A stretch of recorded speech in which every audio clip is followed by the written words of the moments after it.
O pakinggan pa natin yung sasabihin ng ibang mga senador. Masaya to, o ito pa. Wala naman nagsabi na magka-cancel sila. So, we're just waiting. We're ready to work. Alam mo, daming trabaho. We have two third reading. Dami palang trabaho, ba't nag-walkout kayo last week? Last day na nga ng session nyo last week, nag-walkout pa kayo, tapos madami palang trabaho. Kung madaming trabaho, di sana hindi kayo nag-walkout.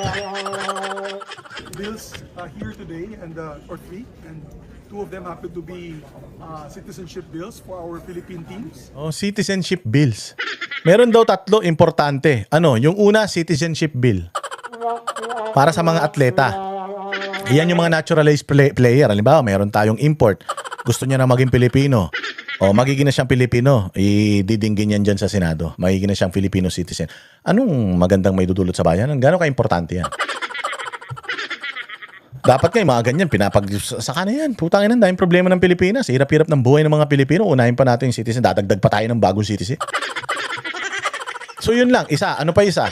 For wrestling and for basketball, naghihintay sila. Time-bound din yan. And we're ready to work.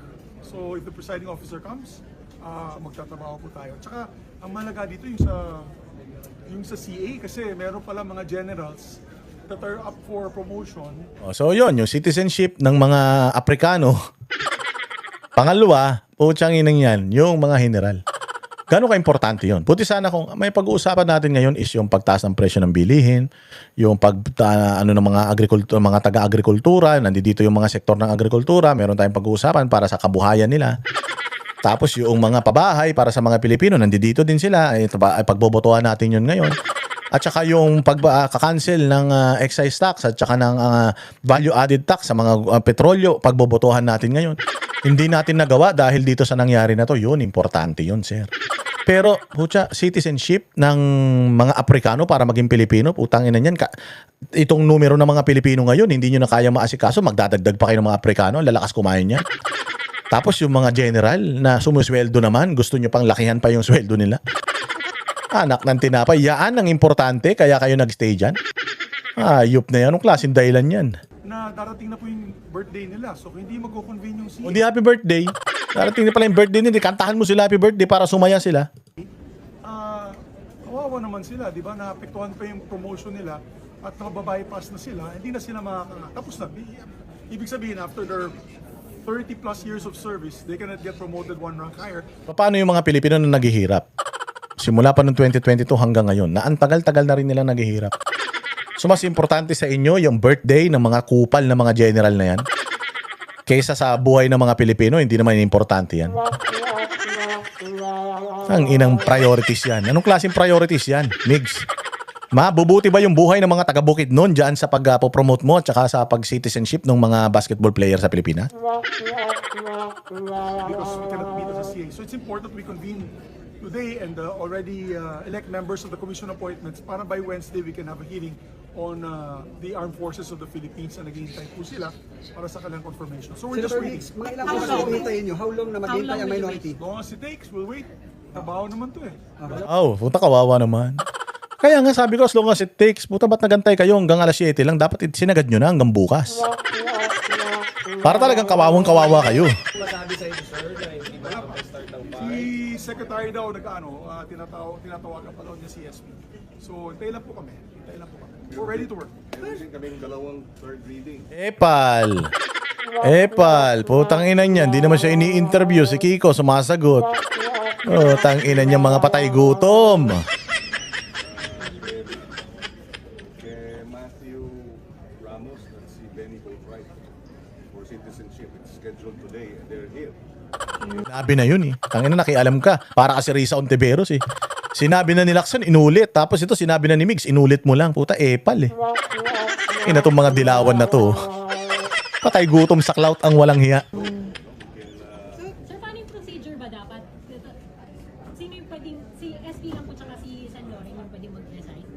Pwede Well, under our rules, the SP calls the session in order. So, without him, Sana, siya na in-interview. Hindi naman siya kinakausap. Puta ina, siya na yung umagaw. without a quorum, we cannot call the session to order. Pero may violation po ba sa rules? Wala pa. Yung hindi pagsipon? Hintayin natin sila. Let's wait for them. Nangyayari naman na nahuhuli. So, we'll wait for them. Pero never saw nangyari. Yes, tangina niyan. We'll wait for them. Neck nyo. Ito naman sabi ni JBRC to. Bagyo, force majeure sinasabi, pero wala naman eh. Oh, dito makikita nyo dito sa action ni ano dito nito ni JB, puta, ano rin siya eh. Alanganin din siya.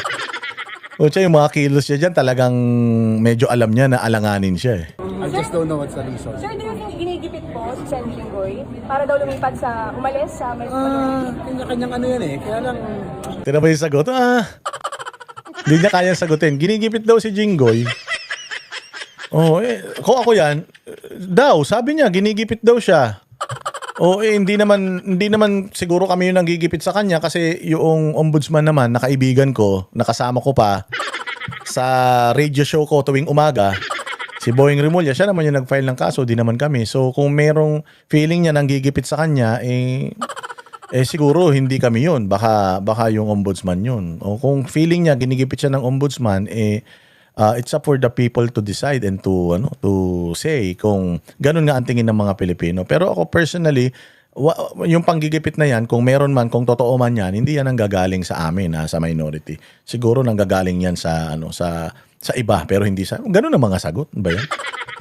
alam mo, sa totoo lang, sabi ko, tinatanong ko, dahil akong kamag-anak, kapatid ko. Ba't hindi mo mabanggit na kapatid ka agad? Ba't ka mag-anak? Ay na, halatang halata ka. Insecure ka. Insecure ka ba kay Jinggoy dahil siya ang panganay na anak? Insecure ka ba kay Jinggoy dahil pinakasalan yung nanay niya? Kabit yung nanay mo, ganun. Anak ka sa labas, ganun. Kaya galit na galit. Ano kasi Mara Clara kayo, ganyan? Ay, tatandaan nyo na. Sa tandaan nyo na yan, hindi nyo patanggap yung isa't isa. Pukin ang ina ninyo. Pati yung away pamilya nyo, dinala nyo pa dyan sa Senado. Ano yan, nag-aagawan pa rin kayo sa atensyon ni Era. Puta, hindi na nga makakilala yung tao. Move on na. Ay, yan. Alam naman ng taong bayan, nakabit yung nanay mo at alam ng taong bayan na anak ka sa labas eh. Naging senador ka na nga, okay na yun. Kung naman, masyado ka pang galit kay Jinggoy. Pasalamat ka nga, hindi ikaw ang unang anak. Kita mo si Jinggoy, kamukha ni Erap. Pasalamat ka, hindi ka masyado naging kamukha ni Erap eh. Imagine mo kung kamukha mo pa si Erap, ganyan na yung kulay mo. Tumigil ka nga, JB, putang ina yan. Alam mo, kahit ano pa man ang mangyari, kadugo mo pa rin yan, kapatid mo pa rin yan. At least show some sympathy naman. Oo, show sympathy. At least man lang show support. Hindi naman kailangan ipagtanggol mo siya, but at least show support. At least pumunta ka man lang sana doon. Be with your brother in his time of peril. Peril ba? In his time of kumbaga pagbaba ng kanyang moral. At least man lang kahit kaplastikan. JB, magpunta ka doon. Kahit na minority ka, magpunta ka doon and show support to your brother. Not to defend him, not to tell people na he's not guilty because di pa man guilty yung kapatid mo. Di pa man yan guilty. Ano man yan siya? Accused pa lang man siya, hindi ba? Pwede mo naman sabihin na sana lang wag nating i-judge yung kapatid ko kasi a person is innocent until proven otherwise. Presumption of innocence. Hindi pa naman siya napapatunayan na may kasalanan and na kasuhan na rin siya ng ganito before and he was able to show the people and the courts na wala siyang kanalaman kaya siya na-acquit. So let's just hope and pray na itong nangyayaring ito sa kanya ay ma-survive niya, blah blah blah. Pwede naman ganun. Ba't hindi mo kaya sabihin? Ano to? Pelikulang Pilipino? Kaya lang, bilang kapatid, bilang kasama, nalulungkot ako sa nangyayari. Siyempre sa kanya. Hindi halata. Hindi halata nalulungkot ka. Sa lahat na nalulungkot, ikaw yun ang aasar pa. Pamilya. Pero sabi ko nga, bilang lingkod bayan, ay kailangan hayaan natin ubusan ng batas. Lingkod bayan, motor ka lang naman ng motor. Motor lang kayo ng motor ni Jet Li, wala mang nagagawa sa Pilipinas. Bayaang umusad ang batas. No? Kailangan malaman na ang buong katotohanan at yung manaigang hustisya. That's the bottom line. No? Mahirap timbangin pero siyempre may pananagutan din ako dahil ako'y halal ng taong bayan. Kaya siyempre kailangan hayaan natin ang Hindi mo nga matulungan yung kapatid mo, yung taong bayan pa. Sa oras ng pangangailangan, hindi mo nga kayang magpakakapatid sa kapatid mo sa taong bayan pa, sa pangangailangan pa ng mga Pilipino. Masosolve mo yan ang pagmumotor mo. Motor pa more. na usapan. So, meron pa kayo sa sinabi ni Senator Jinggoy na siya daw ay tinreten.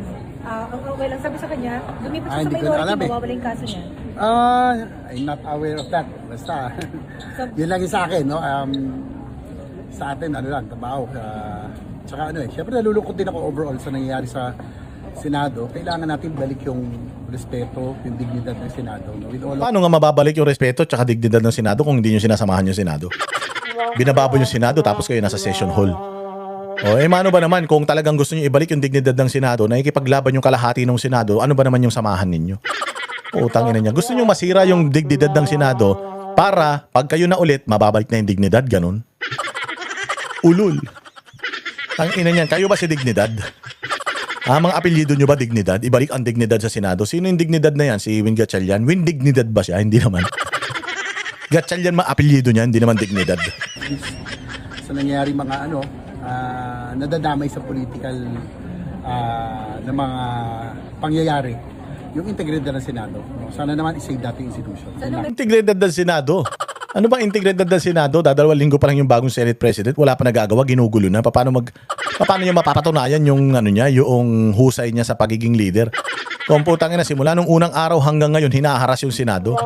And the best that you can do is to join your fellow senators sa laban nila na ipaglaban yung co-equal opportunity at co-equal powers ng tahanan ninyo. Anong ginagawa nyo? Yan, interview sa media. May time para magpa-interview. May time para mag-statement pero walang time para sumama, para ipagtanggol yung Senado sa mga unang-una, sa mga nang-aabuso, sa mga kumukontrol. Mas gusto nyo ibalik yung dignidad. Sir, don't you think what they did today was an affront to the Senate? Yun lang, nasabi ko na kanina, bilang kapatid, nalulukot ako, pero bilang public servant, kailangan natin hayaan ang umusad ng batas. Siyempre, pinagdarasal natin siya na maging matatag para harapin yung akusasyon. Sinungaling. Kaya mo siya ipagdasal na maging matatag, bakit hindi mo siya kayang puntahan doon para sabihan siya na, tol, maging matatag ka? Ang layo-layo ni Jesus kinausap mo, yung kapatid mo, ang lapit-lapit sa'yo, hindi mo kinausap. Talaga to si JB. Style bulok. Harapin yung mga darating pa. Pero in the end, as I mentioned, kailangan manaig ang katotohanan. Yan, palakpakan. Ina itong mga to, sarap babuyin, no? Ayan na, bawal ang pikon dito. Bato-bato sa langit, ang tamaan magmagalit, pasensya na kayo. Ito ang totoong nararamdaman ng mga Pilipino. Ito yung mga nakikita natin sa social media, yung ating mga yung mga piniplay natin dito at yung mga nire-react natin dito. Ito yung reaction ng mga nakikita natin sa social media. Bino-boss out ko lang, hindi akin yan, ha? Huwag magalit sa akin. Kayo mga tulpo, kayo magalit, magpakagaling kasi kayo, magpakatali-talino kayong dalawa, hindi yung puro kayo chismis dyan. Hari kayo ng chismis, kayong dalawang mga ulaga kayo. Ayan, ha? Maraming salamat mga bossing. Mahaba na to, ha. Siguro naman masaya na kayo. Kita-kita tayo ulit sa susunod na vlog. Mabuhay ang Bayang Pilipinas. Like and share kung nagustuhan mo tong video na to. At pinaka-importante, magpa-super chat at super thanks ka. Para naman meron tayong makain. Kasi payat-payat ko na, wala na akong makain. Mabuhay ang Bayang Pilipinas. Maraming salamat sa inyong panonood.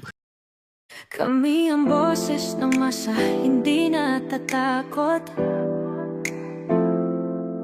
Katotohanan lang, di kami nalulunod. Walang bahid ng sismis, lahat ay totoo. Kahit sino ka pa, pag mali ka babanatan ka. Walang pinipili kulay, wala kaming kinikilingan. Basta para sa bayan, kami lalaban. Pagdama palakpakan, pag mali banatan. Di matitinag, di matatakot, para sa bayan tuloy ang sigaw. Sa harap ng kamera, walang halong takot. Mga baluktot, lahat kayo'y tutumba. Ang hustisya at